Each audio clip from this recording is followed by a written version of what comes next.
Bismillahirrahmanirrahim. Bapak-bapak, ibu-ibu, para peserta Zoom ngaji duha spesial Ramadan Muslimah Corner Kelasnas Dewan Dakwah dimanapun Anda berada. Kita mulai acara kita pada pagi hari ini. Assalamualaikum warahmatullahi wabarakatuh. Alhamdulillahi wa kafa, wassalatu wassalamu ala nabiyil mustafa nabiyuna Muhammad sallallahu alaihi wasallam wa ala alihi wa ashabihi ahlus sidqi wal wafa. Nashhadu an la ilaha illallah wa nashhadu anna Muhammadan abduhu wa rasuluhu alladzi la nabiyya ba'd, amma ba'd. Allahumma salli wa sallim ala nabiyyina Muhammad wa ala alihi wa ashabihi wa man tabi'ahum bi ihsanin ila yaumiddin. Yang sama-sama kita hormati dan kita muliakan guru kita Al-Ustadz Profesor Buya Abdul Somad LCMA PhD. Bapak-bapak, ibu-ibu peserta Zoom pagi ini yang mudah-mudahan sama-sama mengharapkan ridha Allah Subhanahu wa taala. Pertama sekali kita mengucapkan puji dan syukur kepada Allah Subhanahu wa taala atas limpahan nikmat yang senantiasa Allah berikan kepada kita, baik nikmat jasmani dan nikmat rohani, terutama nikmat iman, yang dengan nikmat iman itu insya Allah beberapa hari Ramadan ini kita manfaatkan dengan amal soleh, dan mudah-mudahan amal soleh dan iman kita itu menjadi bekal bagi kita untuk wafat dalam keadaan husnul khatimah dan menghadap Allah Subhanahu wa taala. Salawat dan salam tak lupa kita doakan kepada Allah, semoga tetap tercurah kepada junjungan kita Nabi Allah Muhammad sallallahu alaihi wasallam. Mari kita sama-sama buka acara ini dengan membaca lafaz basmalah.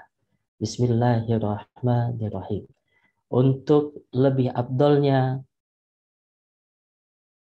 acara kita pada pagi hari ini, marilah kita dengarkan tilawah Al-Quran yang akan disampaikan oleh dai kita Al-Ustadz Wahid Hashim.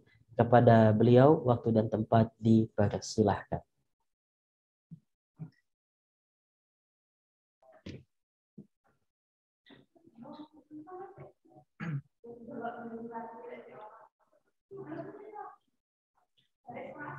Assalamualaikum warahmatullahi wabarakatuh.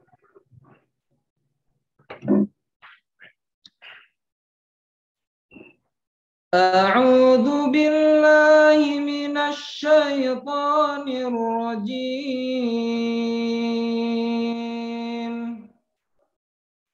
Bismillahirrahmanirrahim.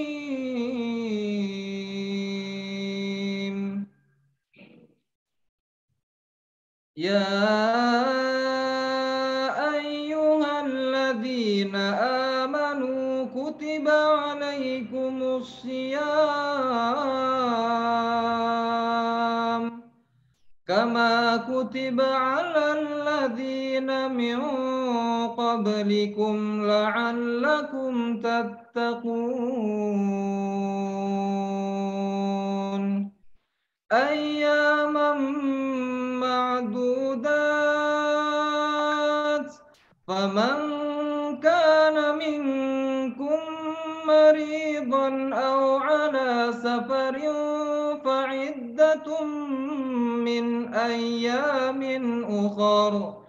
وعلى الذين يطيقونه فدية طعام مسكين فمن تطوع خيرا فهو خير له وأن تصوموا خير لكم إن كنتم تعلمون. شهر رمضان الذي أنزل فيه القرآن هدى للناس وبينات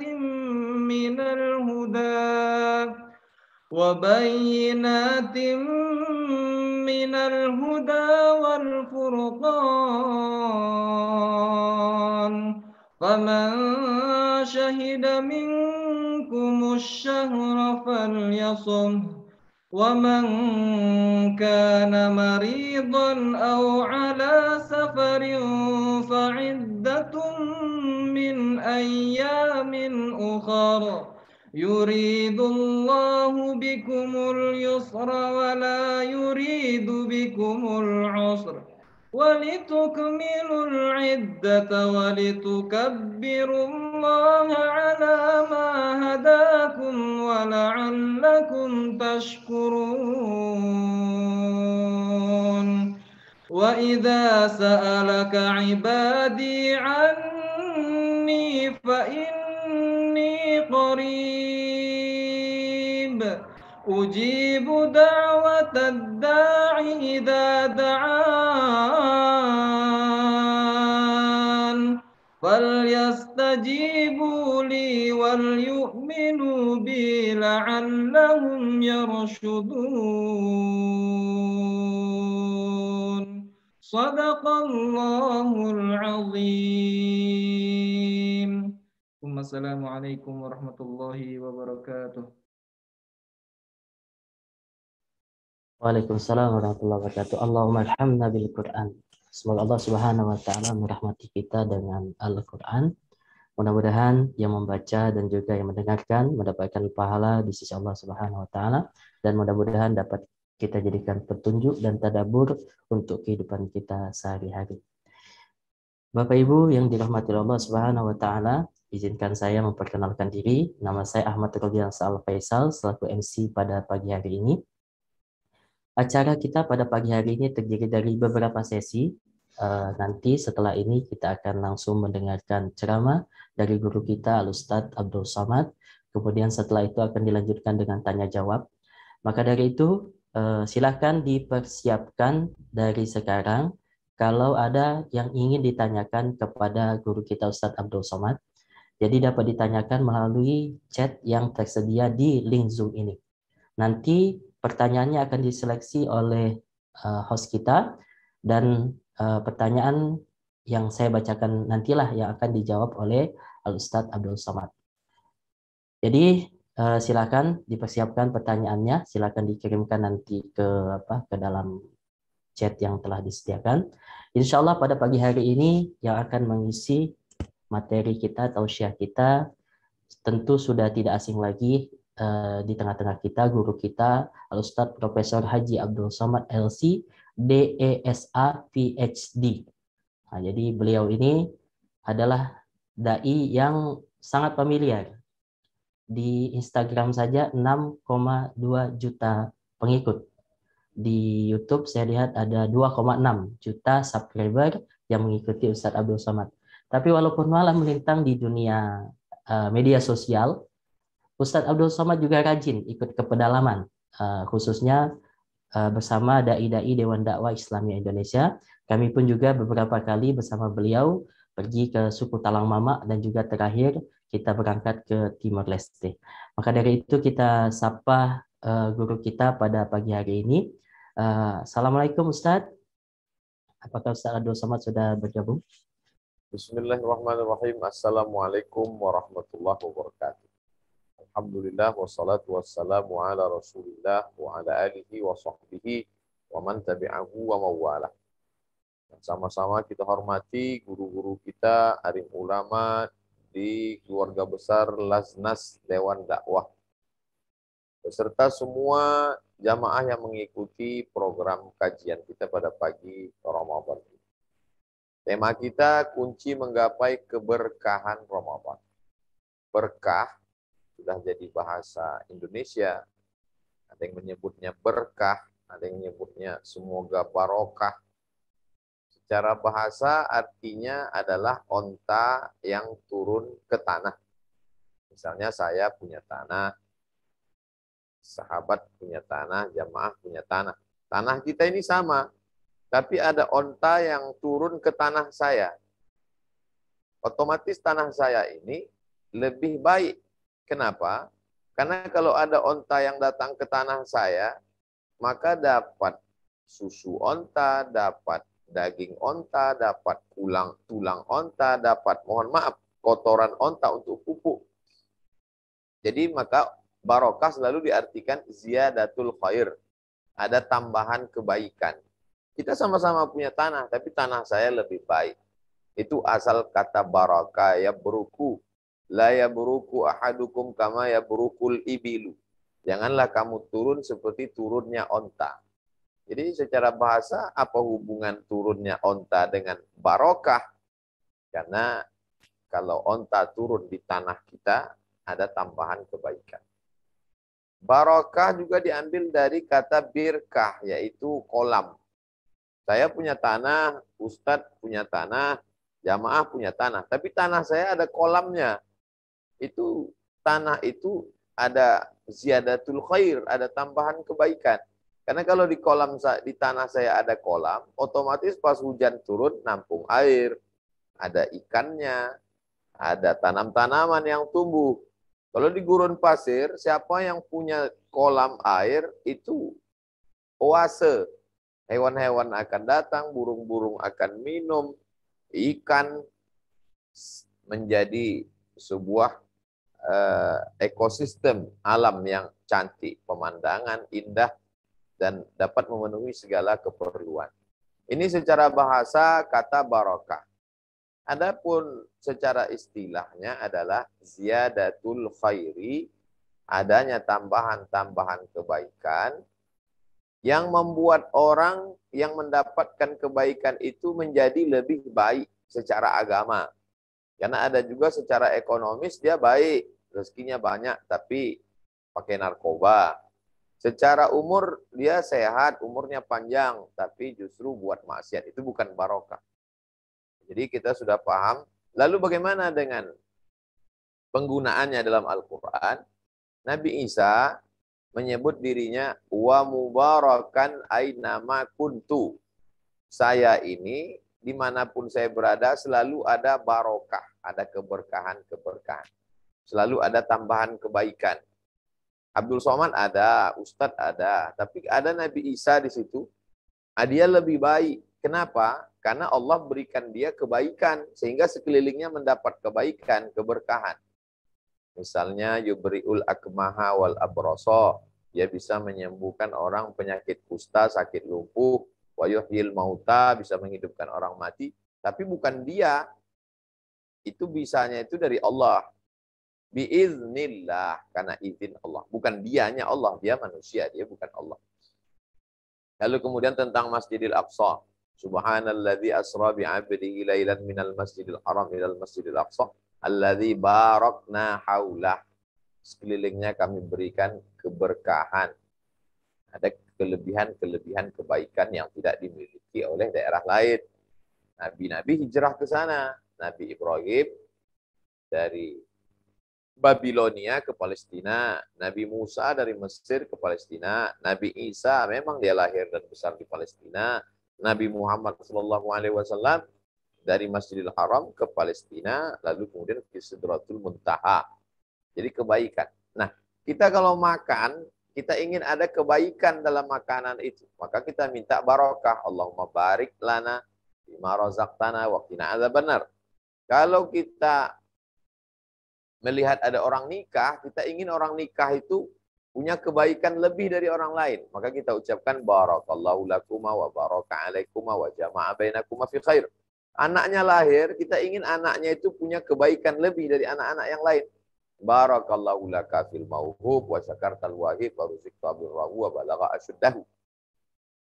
Ada orang umurnya bertambah, kita ingin kebaikan dia lebih dari umur orang lain. Barakallahu laka fi umrik. Jadi barokah tambahan kebaikan. Ilustrasinya begini. Botol minuman isinya 600 ml. Itu tidak bisa ditambah. Kalau ditambah tumpah. Kalau botol diisi air harganya Rp5.000. Tapi kalau ziyadatul khair, tambahan berkeberkahan, diisi air zam-zam, itu bisa ratusan juta lipatannya. Kenapa? Ongkos ke Makkahnya. Orang akan amat sangat senang dikasih air putih biasa dengan air zam-zam, dengan botol yang sama, kadar yang sama. 600 ml air. Kalau diisi madu, harganya sudah beda lagi. Begitu juga dengan umur kita ini. Barakallahu laka fi umrik, semoga umurmu bertambah. Umurnya tetap 63 tahun. Tapi yang satu ini hafal Quran, menyantuni anak yatim, ngaji. Itu ada tambahan keberkahan. Ini saya jelaskan dulu makna berkah. Supaya kita tahu yang mau kita dapatkan itu apa. Nah, sekarang Ramadan. Semua manusia di dunia ini berada di dalam Ramadan sekarang. Mau yang ateis, mau yang agnostik, mau yang kafir, mau yang muslim. Sekarang dia sedang berada di Ramadan. Apakah dia dapat kebaikan Ramadan? Tidak. Jadi kalau kita mau mendapat keberkahan, kebaikan di dalam Ramadan, Ramadannya sama nanti. 30 hari atau 29. Tidak kurang, tidak lebih. Tapi apakah ada yang dapat kebaikan lebih? Oh ya, jelas. Jadi cara menggapai keberkahannya bagaimana? Pertama ilmu.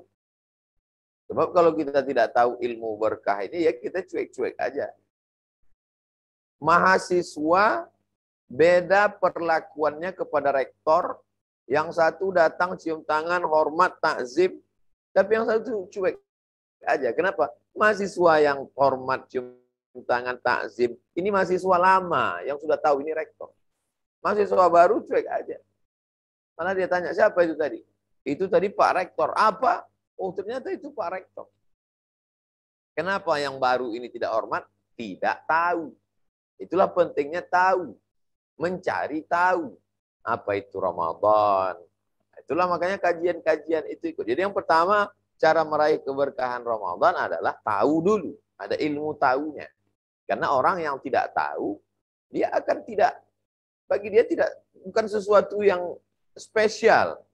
Yang kedua, setelah tahu, ada keinginan untuk mendapatkan yang diketahui tadi. Saya tahu itu ustadz. Oh, dia ustadz. Saya mau kenalan. Saya tahu itu artis taubat. Oh, artis taubat. Saya mau wawancara.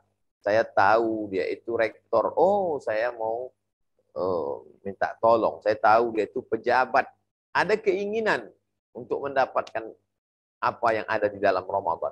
Ingin dapat Lailatul Qadar, ingin dapat kemuliaan tarawih, ingin dapat kemuliaan. Yang ketiga adalah merasa bahwa ini kesempatan terakhir. Dalilnya shollu sholatal muwaddi'. Kalau kamu sholat, sholatlah seakan-akan sholat terakhir. Jadi kalau sholat subuh tadi, terakhir. Tarawih tadi malam, terakhir. Tarawih nanti tetap ada, tapi kita belum tentu ada. Lalu kemudian yang keempat adalah ada target yang mau dicapai. Target kita ini apa? Yang mau saya capai ini apa? Idza sa'altumullaha fas'aluhul firdaus. Kalau kamu minta kepada Allah, mintalah firdaus. Targetnya itu firdaus. Surga jannatul firdaus, surga tertinggi, yang paling tinggi, tempat paling mulia. Jadi masang target itu target tertinggi. Khatam Qur'annya berapa kali? Kemudian i'tikafnya berapa malam? Tarawihnya lengkap dengan tausiahnya berapa? Satu hari ada tausiah subuh, ada tausiah duha, ada tausiah kultum zuhur, ada tausiah menjelang berbuka, ada tausiah menjelang tarawih, ada tausiah i'tikaf. Dapat berapa pertemuan? Jadi ada target-target yang mau dicapai. Sehingga ketika itu tercapai, maka insya Allah keberkahan Ramadan itu bisa kita dapatkan. Dan perlu dipahami berkah ini sesuatu yang sifatnya gaib, tidak kelihatan. Bukan sesuatu yang bisa diukur dengan zahir. Oh, ini orang kaya, duitnya banyak, jabatannya tinggi, berarti hidupnya berkah. Kalau begitu rakyat jelata yang miskin susah, berarti tidak berkah. Tidak begitu. Jadi kita dikeluarkan dari pandangan yang bersifat materialistik, kebendaan, kepada pandangan yang lebih bersifat spiritualistik, spiritual, sesuatu yang batin. Karena dalam Islam kita sangat Tidak boleh mengukur sesuatu dari zahir, dari physically. Allah la yanzuru ila ajsamikum. Allah tidak menengok bentuk tubuh kamu. Wala ila suwarikum, rupa kamu. Walakin yanzuru ila qulubikum, hati kamu. Kalau standarnya fisik, berarti orang yang berat badannya bertambah itu lebih berkah daripada yang keluar Ramadan badannya kurus. Mohon maaf, jangan tersinggung. Jadi tidak begitu cara pandangnya. Setelah Ramadan, sholatnya lebih rajin, ke masjidnya lebih awal waktu, sedekahnya lebih kencang, sabarnya lebih kuat. Nah, itulah keberkahan-keberkahan Ramadan. Karena proses pelatihan. Kenapa dia lebih peduli, lebih suka bayar, menyalurkan zakatnya ke Dewan Dakwah? Karena dia tahu ini akan disampaikan ke suku terasing pedalaman.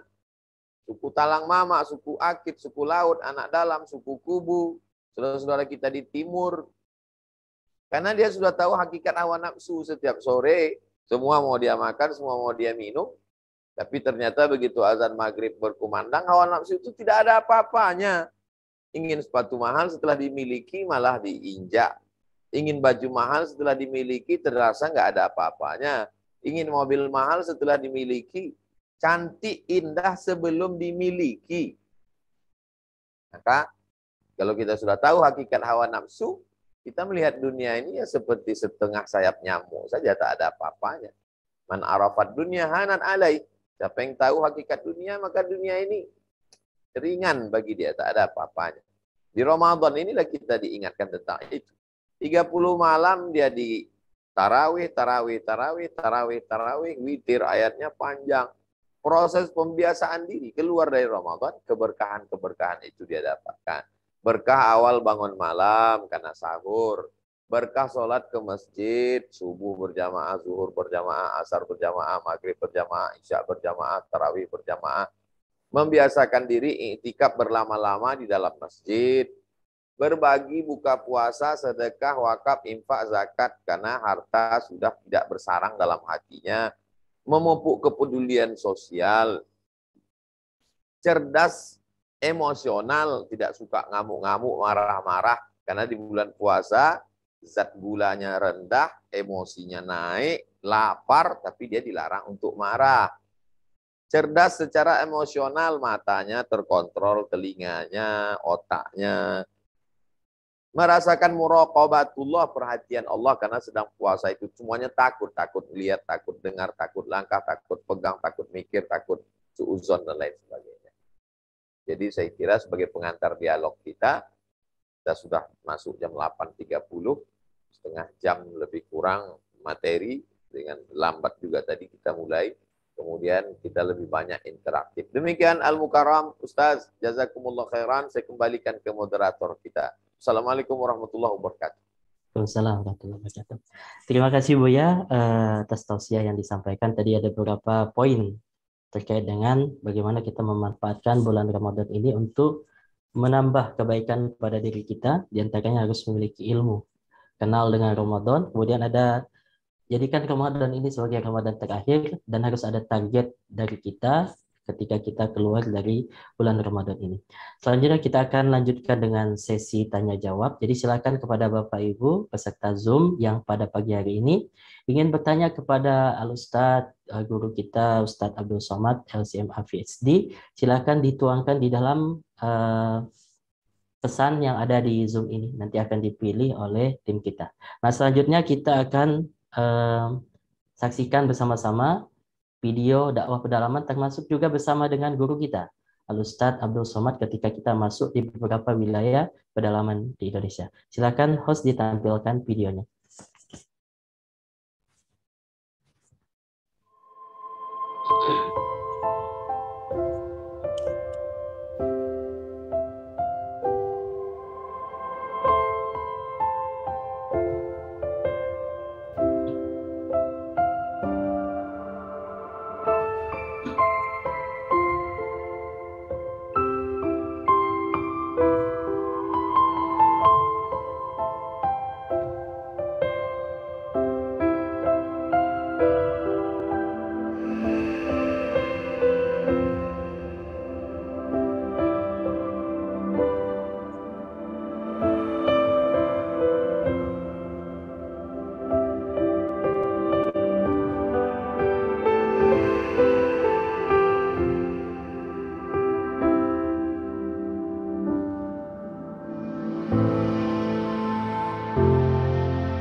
membantu. Saya habis 2 hari pulang, mereka tinggal di dalam pedalaman sana.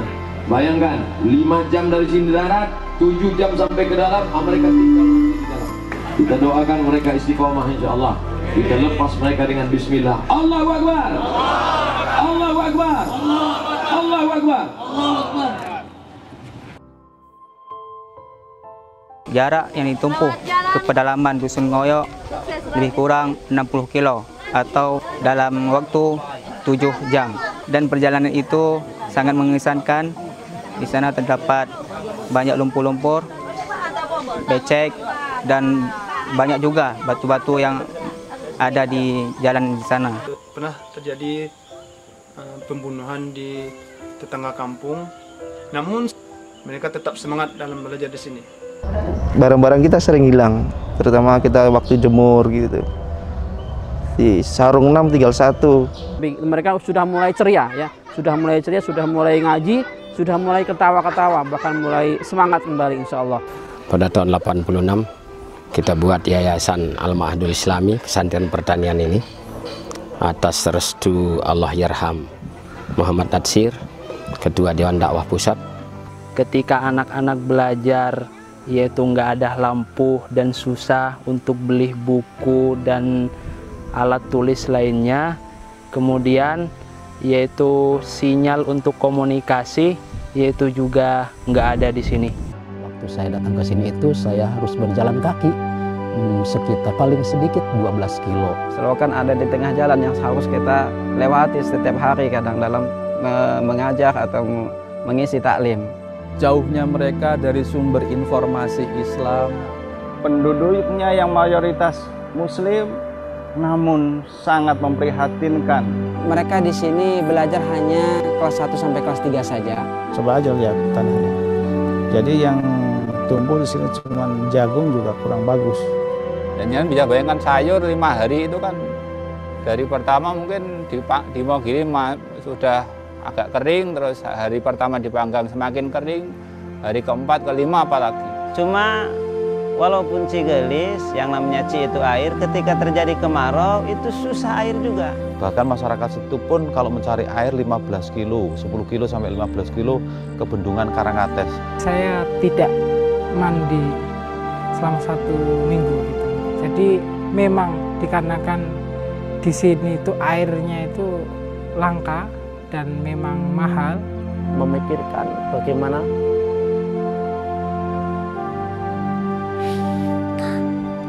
masjid tersebut supaya selesai. Jalan saya hampir nangis, saya belum buka, belum sahur. Tapi kasihan dengan umatnya. Saya diajak pengajian di SP5 itu, jaraknya 2-3 kilo. Bapak Ibu yang dirahmati Allah Subhanahu wa taala, sebagaimana Bapak Ibu ketahui bahwasanya Dewan Dakwah Islam Indonesia sejak pertama kali didirikan tahun 1967 telah mengirimkan dai-dai ke pedalaman sampai dengan hari ini.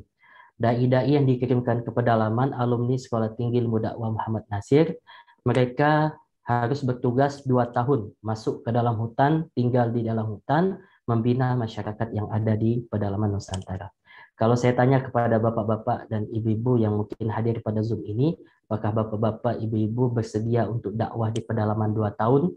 Rasanya agak berat. Kenapa? Karena mungkin ada yang kerja di kantor, ada yang berdagang, kemudian ada yang ngurus suami, ngurus anak, dan lain sebagainya. Nah, maka dari itu kami mengajak bapak-bapak dan ibu-ibu para muhsinin untuk membantu dakwah di pedalaman, walaupun tidak langsung ke pedalaman. Sebagaimana diajarkan oleh Rasulullah SAW, menjahaza ghazian fi sabilillah faqad ghaza. Barang siapa yang menyiapkan perbekalan bagi orang-orang yang berjuang di jalan Allah, walaupun fisik tidak sampai di medan juang, tapi bekal mereka berikan, maka insya Allah pahala sama dengan yang berjuang. Bapak Ibu mungkin tetap ada di kota, di ruangan ber-AC, di depan laptop, sedang berbisnis, sedang berdagang, sedang ngurus suami, tapi pahala bisa tercatat di Nias, bisa tercatat di Mentawai, bisa tercatat di Talang Mama, bisa tercatat di NTT, di Maluku, bahkan Papua, karena Bapak Ibu mendukung dan membekali para dai yang berjuang di pedalaman. Dengan apa kita membekalinya? Allah berfirman, وَتُجَاهِدُونَ فِي سَبِيلِ اللَّهِ بِأَمْوَالِكُمْ وَأَنْفُسِكُمْ ذَلِكُمْ خَيْرٌ لَكُمْ إِنْ كُنْتُمْ تَعْلَمُونَ. Dan hendaklah kamu berjihad di jalan Allah dengan harta-harta terbaik yang kamu miliki dan dengan diri-diri kamu. Maka kalau fisik kita belum bisa ke pedalaman, minimal kita sisihkan sebagian harta kita, zakat kita, infak kita, sedekah kita untuk membantu dai-dai yang berjuang di pedalaman. Pertanyaan yang sering muncul, Ustaz, uangnya untuk apa? Jadi Bapak Ibu para muslimin, dai-dai yang kita kirimkan ke pedalaman, saat ini sudah dihitung ada sekitar 600 dai yang tersebar di seluruh Indonesia, dari Aceh sampai dengan Papua. Setiap bulannya dai-dai tersebut kita kasih mukafa'ah, dapat biaya hidup, dapat uang saku. Satu dai sekarang kita bekali 1,5 juta rupiah. Jadi kalau 1 tahun, satu dai itu memerlukan dana kurang lebih hampir 20 juta rupiah.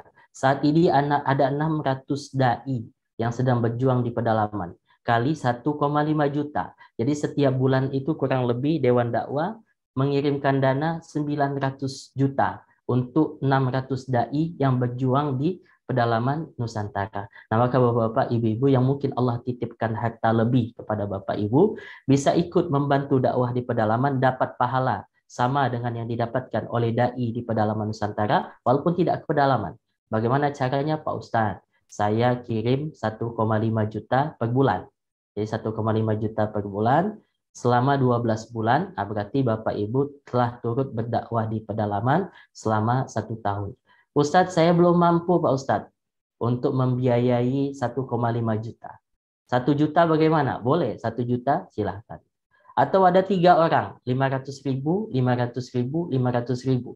Dapat juga 1,5 juta untuk 1 dai per bulannya. Bahkan kata Rasulullah SAW pesankan anaknya Fatimah radhiyallahu anha, wahai anakku, peliharalah dirimu dari api neraka. Bayangkan anak Nabi Muhammad SAW dipesankan oleh Nabi, peliharalah dirimu dari api neraka. Fatimah bertanya, ya Rasul, dengan apa kami memelihara diri kami dari api neraka? Apa kata Rasulullah? Ittaqun nar walau bisyikki tamratin. Peliharalah dirimu dari api neraka walaupun dengan bersedekah sebutir biji kurma. Maka Bapak, Ibu-ibu, sebesar apapun infak yang kita berikan di jalan Allah, membantu perjuangan dakwah ini sesuai dengan kapasitas dan kemampuan kita masing-masing.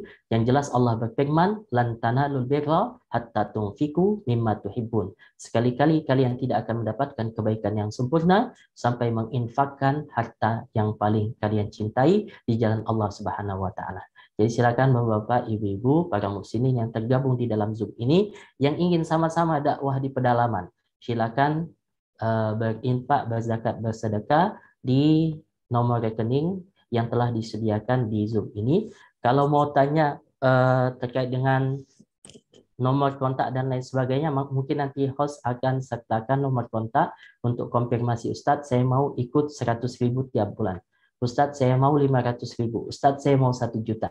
Jadi silakan nanti Bapak-bapak, Ibu-ibu yang siap untuk membantu perjuangan dai di pedalaman. Insya Allah, janji Allah, matalul ladzina yunfikuna amwalahum fi sabilillahi kamathali habbah ambatat sab'a sanabil fi kulli sumbulatin mi'atu habbah. Perumpamaan orang berinfak di jalan Allah, membantu para dai di antaranya seperti kita menanam sebutir benih. Tumbuh batang, kemudian tumbuh ranting. Jadi ada 7 ranting, kemudian kata Allah, tiap ranting ada 100 buah. Jadi ada 700 buah. 700 kali lipat kebaikan yang Allah lipat gandakan bagi orang yang berinfak di jalan Allah Subhanahu wa taala. Jadi silakan kami buka kesempatan kepada Bapak-bapak dan Ibu-ibu yang siap untuk berdakwah di pedalaman dengan zakat, infak, dan sedekahnya. Baik, kita sapa lagi Ustadz Abdul Somad, guru kita. Buya. Baik, Ustadz. Ya, jadi kita lanjut ke sesi tanya jawab sampai nanti akhir sesi kita mohon kesediaan dari Buya untuk menutup dengan doa. Jadi ada beberapa pertanyaan ini yang telah dipilih oleh host kita, Buya. Ya. Pertama dari Alfian. Pertanyaannya adalah, Assalamualaikum warahmatullahi wabarakatuh, Ustadz. Bagaimana cara menghilangkan was-was dalam sholat? Mohon pencerahannya, Pak Ustadz. Waalaikumsalam warahmatullahi wabarakatuh. Was-was berawal dari tempat wudhu. Hadis tentang was-was datang berawal titik. Pertamanya, maka dianjurkan menggunakan sendal di dalam tempat wudhu. Karena nanti kalau percikan air seni itu ke lantai, kaki tidak pakai alas, di situ was-was pertama datang. Wudukmu batal, wudukmu, kata setan. Maka dianjurkan untuk memakai. Setelah wuduknya selamat, tadlik, diusap semua, siku sampai dibuka cincin, dibuka ini cincin, dibuka, diputar-putar. Lalu kemudian dari mulai wuduk ke sholat itu jangan lagi tasbih, menjalin jari jemari membunyi, tidak. Tapi justru setelah berdoa, asyhadu an la ilaha illallah la syarika lahu wa asyhadu anna muhammadan abduhu wa rasuluhu waj'alni minat tawwabin waj'alni minal mutatahhirin waj'alni min ibadika sholihin. Bertasbih, bukan tasbih. Bertasbih, bertahmid, bertakbir, menghilangkan. Itu melatih untuk fokus. Supaya pikiran tidak kemana-mana, sama seperti pemanasan dalam sepak bola. Jadi tidak ujuk-ujuk tiba-tiba langsung main bola, tapi mulai latihan dulu peregangan. Dalam sholat juga begitu. Lalu kemudian diawali dengan sholat yang pendek dulu. Masuk masjid, tahiyatul masjid dulu, qabliyah dulu. Barulah masuk ke dalam sholat. Niatnya di dalam takbiratul ihram. Dalam mazhab Syafi'i. Selain mazhab Syafi'i, Maliki, Hanafi, Hambali, sebelum takbiratul ihram. Di situ kita sudah memfokuskan diri, sholatnya zuhur, 4 rakaat, jadi makmum lillahi ta'ala. Mazhab Syafi'i di dalam takbir itu. Allahu Akbar. Kemudian membaca ayat-ayat itu pakai nafas. Karena bacaan ini sir, terkadang orang tidak mengontrol nafasnya. Yang saya maksud nafas adalah mengeluarkan ayat satu nafas dalam potongan bacaan. Allahu Akbar kabira, walhamdulillahi katsira, wa subhanallahi bukratan wa asila. Karena tidak dibaca secara jahar, sir, lalu orang kadang tidak ada nafasnya sama sekali. Allahu Akbar kabira, itu membantu kekhusyuan. Fatihah juga begitu. Bismillahirrahmanirrahim. Alhamdulillahirabbil alamin. Walaupun sholat zuhur dan sholat asar, mulut tetap mengucapkan, walaupun suaranya tidak keras. Karena Khabbab, sahabat Nabi, ditanya, apakah Nabi itu kalau sholat, mulutnya bergerak? Kata Khabbab, ya, bergerak. Dari mana kamu tahu? Bittirabi lihyatih, dari jenggotnya bergoyang. Menunjukkan dia melafazkan dan mulutnya bergerak sehingga dagunya bergoyang. Nampak jenggotnya bergoyang. Lalu kemudian perenungan. Saya tidak mengatakan menerjemahkan. Perenungan maknanya. Inna sholati wa nusuki wa mahyaya wa mamati lillahi rabbil alamin. La syarikalah. Dzalika umirtu wa ana minal muslimin. Kita tidak bisa membayangkan zat Allah. Fisik Allah tak bisa dibayangkan. Tapi perbuatan Allah, Allah menghidupkan, Allah mematikan, Allah mengangkat. Tu'izzu man tasha wa tudhillu man tasha biyadikal khair. Makna itu bisa merasuk ke hati dan pikiran. Beda dengan mengingat Abdul Somad, yang diingat itu zatnya, fisiknya, wajahnya. Allah tidak demikian. Tapi yang kita masuk ke hati kita itu adalah perbuatan Allah. Allahu Akbar, sifatnya. Allah Maha Besar, Maha Agung, Maha Kuasa. Dan yang paling menolong itu adalah khusyuk itu sendiri pun pertolongan Allah Subhanahu. Makanya sebelum sholat kita minta supaya dikhusyukkan.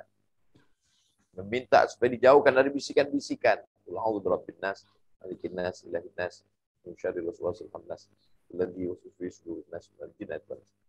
Seminim-minim khusyuk, maka ulama membuat ada stasiun-stasiun. Kalau bisa khusyuk itu seluruh hidup ini khusyuk. Tidak bisa seluruh hidup ini khusyuk, di dalam sholat khusyuk. Dari mulai takbiratul ihram sampai salam. Di dalam sholat itu pun tidak khusyuk. Pada stasiun-stasiun itu paling tidak dia khusyuk mengingat Allah. Pada saat takbiratul ihram, Allahu Akbar. Pada saat iyyaka na'budu wa iyyaka nasta'in. Kepada engkau kami menyembah, kepada engkau kami minta tolong. Iyyaka na'budu wa iyyaka nasta'in. Perumpamaan sholat ini seperti orang berjalan di pematang. Tanah liat yang licin di tengah sawah. Kita memikul padi. Kadang-kadang terpeleset ke kanan, naik lagi. Kadang-kadang terpeleset ke kiri, naik lagi. Kadang-kadang terjatuh, naik. Begitulah kita sholat. Tidak selamanya bisa. Maka naik lagi, sampai ke salam. Di luar sholat itu pun kita demikian. Begitu lupa langsung ingat lagi. Astagfirullah. Demikian Ustaz. Wallahu a'lam. Baik, terima kasih Ustaz. Satu pertanyaan lagi karena kita dibatasi oleh waktu. Ini mungkin dari ibu-ibu Pak Ustaz. Assalamualaikum Ustaz, izin bertanya, bagaimana jika orang terdekat kita, seperti suami, tidak mau memperbaiki ibadah di bulan Ramadan, selalu asik dengan gadgetnya, jarang ngaji atau ibadah sunnah lainnya. Kalau ibadah wajib insya Allah tetap dilakukan. Gimana Ustaz? Ar-rijalu qawwamuna 'alan nisa. Laki-laki meluruskan perempuan. Ar-rijal qawwamun. Laki-laki membimbing perempuan. Sekarang banyak istri yang risau melihat suaminya. Tidak sholat, main gadget, main judi, game online, PlayStation, dan lain sebagainya. Padahal semestinya suami, karena dia kepala rumah tangga. Ini sudah terbolak-balik ini, yang mana kapten, yang mana pemain, yang mana peserta, yang mana dewan juri. Maka Islam mendudukkan posisi laki-laki punya 5 kewajiban. Kasih makan, kasih pakaian, kasih tempat tinggal, kasih pendidikan, perhatian. Istri dididik dan diperhatikan, bukan lebih memperhatikan gadget. Nah, kalau pada kenyataannya laki-laki tidak melaksanakan kewajibannya, maka perempuan punya wali. Bukan si perempuan itu ngomel, tapi perempuan ini mengadu ke walinya. Jadi kalau perempuan mengadu ke walinya itu bukan si laki-laki yang mengerti agama, dia tidak marah. Kenapa kamu curhat ke bapakmu? Ini keluarga kita, kenapa intervensi? Ini laki-laki yang jahil. Karena perempuan lemah. Maka 6 wali perempuan yang datang untuk mengasih tahu si laki-laki yang gila gadget itu. Yang pertama ayahnya. Yang kedua kakeknya. Yang ketiga abangnya. Yang keempat adik laki-lakinya. Yang kelima pamannya, abang ayahnya. Yang keenam adik ayahnya. Menasihati si laki-laki. Kalau perlu diambil handphone. Jadi dalam Islam itu ada. Kalau tidak mempan juga ulil amri. Dia mesti dididik. Karena kalau tidak dia merusak. Dia merusak istrinya, merusak anaknya, merusak keluarganya. Berefek kemana-mana. Mudah-mudahan bulan Ramadan ini kepala rumah tangga menjadi baik. Demikian Ustaz. Baik Ustaz, mungkin satu pertanyaan lagi nih Ustaz. Assalamualaikum Ustaz, apakah kalau berzakat harus disebutkan bahwa ini kita berzakat ijab kabul atau cukup dalam hati saja? Terima kasih Ustaz. Ada ijab kabul itu yang mesti jahar didengar orang banyak. Ijab kabul nikah. Aku nikahkan engkau dengan anakku dengan mahar sebentuk cincin emas tunai. Kata saksi sah. Ada wali, ada 2 saksi. Sifatnya mesti adil. Ada ijab, ada kabul, ada mahar. Ada mempelai laki-laki. Adapun tentang niat sholat, melafazkan niat pada puasa, ikhtilaf. Sebagian mengatakan untuk menjaga hatinya maka dia lafazkan. Nawaitu shawma ghadin an ada'i fardhi syahri Ramadan hadhihi sanati lillahi ta'ala. Usolli fardhu subhi rak'ataini adaan ma'muman lillahi ta'ala. Tidak dilafazkan sah karena niat dalam hati. Nah, zakat ini masuknya kemana? Zakat kalau dia lafazkan ada akad sunnah baik. Karena Allah mengatakan wa sholli alaihim inna salataka sakanul lahum. Wahai Nabi Muhammad sallallahu alaihi wasallam, setelah kau terima zakat mereka, doakan mereka. Barakallahu laka fima a'taita. Semoga Allah memberikan berkah atas zakat yang sudah kau berikan. Itu menunjukkan jahar. Aku serahkan zakat fitrahku, aku serahkan zakat malku, digunakan untuk 8 asnaf lillahi ta'ala. Lalu kata yang menerima, aku terima. Lalu dia doakan. Barakallahu laka fima a'taita. Semoga Allah berikan berkah pada zakat yang sudah kau keluarkan. Sunnah, bagus. Tapi andai tidak dia lakukan. Dia transfer banking. Ya kirimkan saja melalui barcode yang sudah disebarkan ke Lasnas Dewan Dakwah. 1.500.000 setiap bulan aku serahkan ke Lasnas. Tidak ada dia lafazkan dalam hati. Sah. Sampai. Jangan ragu. Saya mengajak kepada jamaah dimanapun berada untuk menyalurkan zakatnya, wakafnya, infaknya, sedekahnya ke Lasnas Dewan Dakwah Indonesia karena real nyata menyentuh langsung ke ujung tombak masyarakat yang ada di pedalaman. Saya sudah melihat sendiri. Berangkat bersama Lasnas Dewan Dakwah. Mudah-mudahan apa yang dilakukan Dewan Dakwah istiqomah. Ujung tombak perjuangan dakwah di suku terasing pedalaman adalah Dewan Dakwah. Demikian.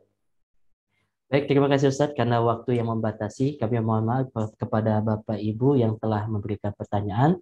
Belum sempat kita bacakan. Mudah-mudahan akan kita jawab pada kesempatan yang lain, pada sesi yang lain, dengan tema yang lain. Baik Ustadz, sebelum kita tutup dengan doa, kita saksikan dulu video program Ramadan Lasnas Dewan Dakwah berikut ini.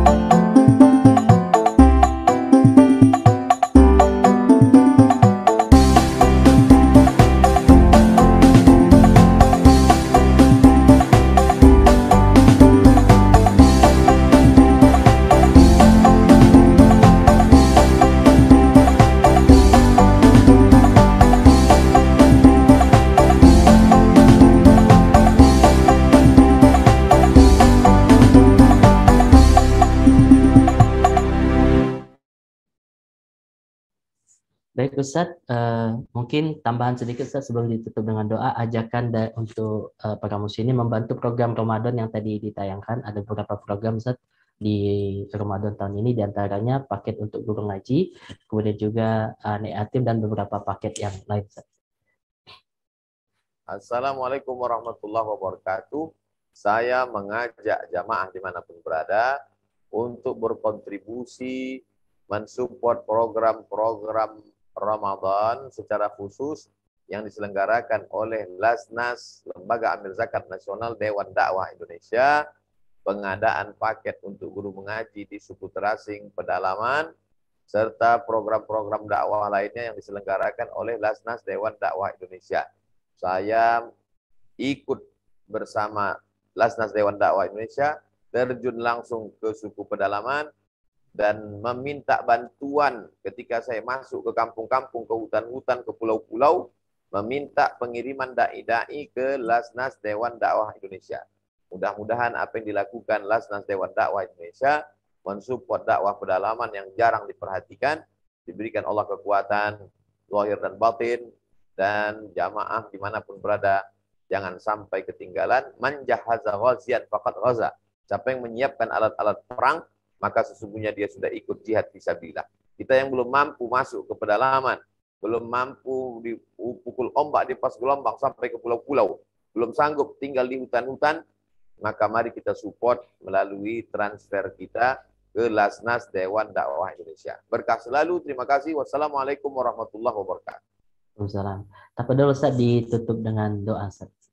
A'udzubillahi minasyaitonirrajim. Bismillahirrahmanirrahim. Hamdan yuwafi ni'amahu wa yukafi'u mazidah. Ya Rabbana lakal hamdu kama yanbaghi li jalali wajhikal karimi wa 'azimi sultanik. Allahumma shalli ala sayyidina Muhammad wa ala ali sayyidina Muhammad. Allahumma waffiqna lima tuhibbu wa tardah. Berikan taufikmu ke dalam hati kami sehingga kami beramal dengan amal yang kau cintai dan kau ridhai. Bil khusus sahabat-sahabat kami di Lasnas Dewan Dakwah, saudara-saudara kami yang kau berikan kelimpahan rezeki, lapangkanlah hati mereka untuk mensupport program dakwah di suku terasing, di pulau-pulau, di hutan-hutan, di perbatasan, di kaum minoritas muslimin, dari Sabang sampai Papua, yang diselenggarakan oleh sahabat kami Lasnas Dewan Dakwah Indonesia. Allahumma barik lana fima a'taita. Berikanlah berkah pada rezeki yang kau kurniakan kepada kami.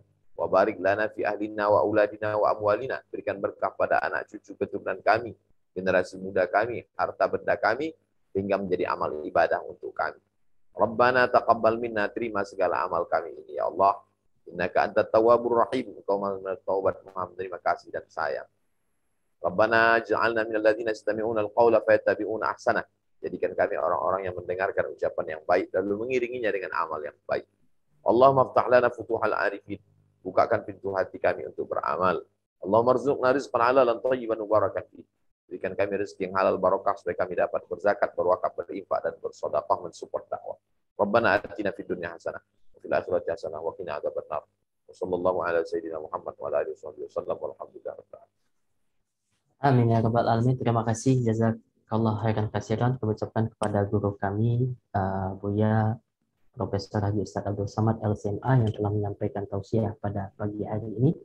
Mari kita sama-sama doakan semoga guru kita senantiasa diberikan kesehatan oleh Allah Subhanahu wa taala, kemudian juga mendapatkan keridhaan keberkahan dari Allah dalam senantiasa menjalankan dakwah guru kita Ustadz Abdul Samad LCMA PhD. Sekali lagi kami ucapkan terima kasih Ustadz. Jazakallahu khairan katsiran. Semoga kita dapat berjumpa lagi di lain kesempatan.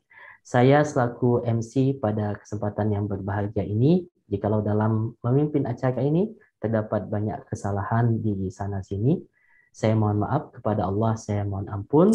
Mari kita tutup sama-sama acara kita pada pagi hari ini dengan membaca lafaz hamdalah alhamdulillahirabbil alamin dan doa kafaratul majlis. Subhanakallahumma bihamdika asyhadu an la ilaha illa anta astaghfiruka wa atubu ilaik. Wassalamualaikum warahmatullahi wabarakatuh. Waalaikumsalam warahmatullahi wabarakatuh.